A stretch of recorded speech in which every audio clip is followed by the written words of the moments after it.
Colonel Holtz, thank you very much for this introduction and the visit. This is my third time at this ceremony since the cemetery opened, and it's always an honor and a privilege for me to be here. And Marge Helgerson, we're delighted that the United States chose to bring beauty and brain power to Georgia. We know you will do a great job in these two treasures that we have in the Marietta Cemetery, the cemetery here in Cherokee County.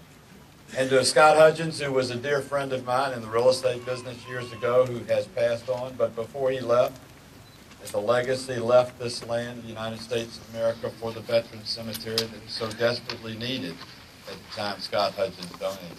To all those on the advisory council, those who worked so hard to make this the very beautiful, special place that it is, thank you very much. For each of you here, I know there's a special meaning to Memorial Day, as there is for me. It may be a loved one, it may be a memory, it may just be a great feeling and sense of pride in this great country, the United States of America. But for every headstone and every cross and every memory, there is a face and there is a life. As a member of the Veterans Committee of the United States Senate, I have traveled to veteran cemeteries around the world. I have worked with the Battle Monuments Commission, which oversees the pristine cemeteries wherever they may be around the globe.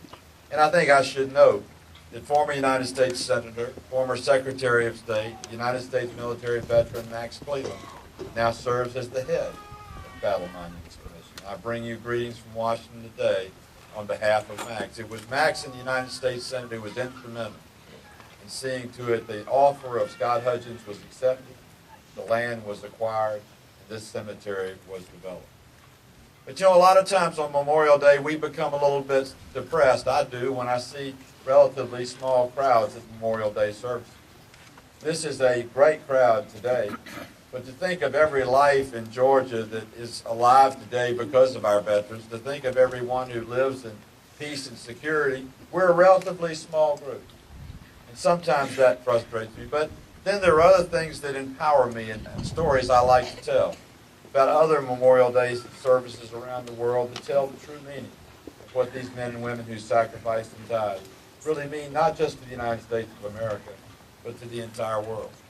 A few years ago, I went to the Memorial Day service in Margraten in the Netherlands, the American Cemetery in Margraten.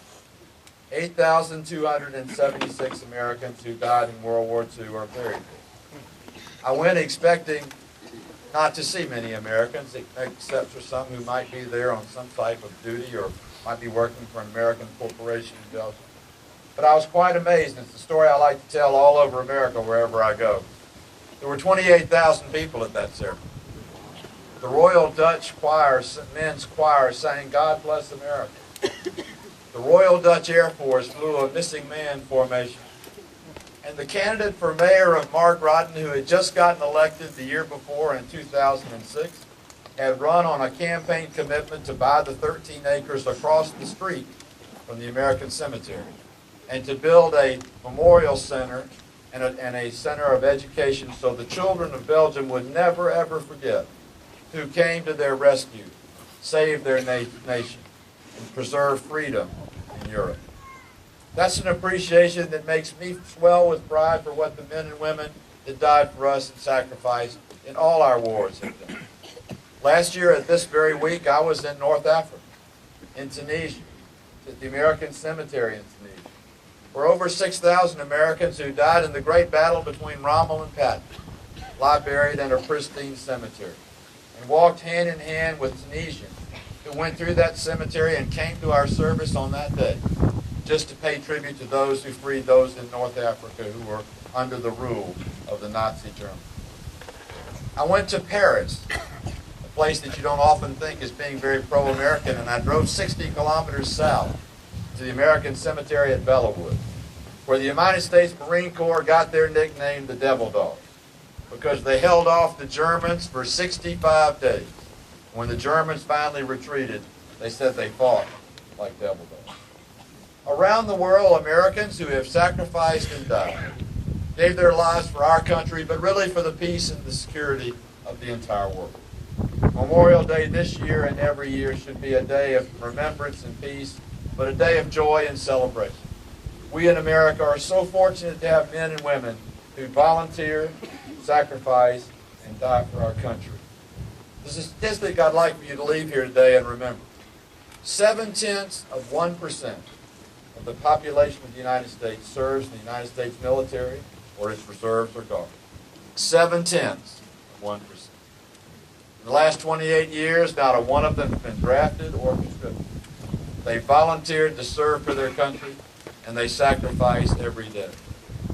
You know, this place you and I call home and the rest of the world calls America is a very special place. And it is because of our population of Americans, 0.7 of them, put on the uniform, go where they're called, serve their country, pay the ultimate sacrifice in far too many cases to see to it that you and I can do precisely what we do today.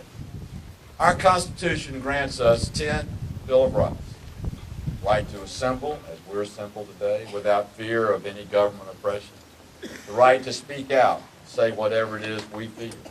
The right to bear arms, the right to worship as we see fit. Those are the 10 amendments that make us different from any place in the world. But we should never, ever, ever forget that those 10 amendments are ours today because of the sweat, the sacrifice, and the blood of those who serve the United States of America, in the United States of America in the military, around the world, on the battlefields of the world. So on this special day, as we come to pay tribute to a loved one, to the memory of a loved one, to the sacrifice of a loved one, let's know that all over America there are lots of people paying tribute to loved ones just like the one in your mind today. One citizen gave themselves so 300 million citizens can enjoy peace, prosperity, and most important, treasure of freedom. God bless you, and God bless those who serve the United States.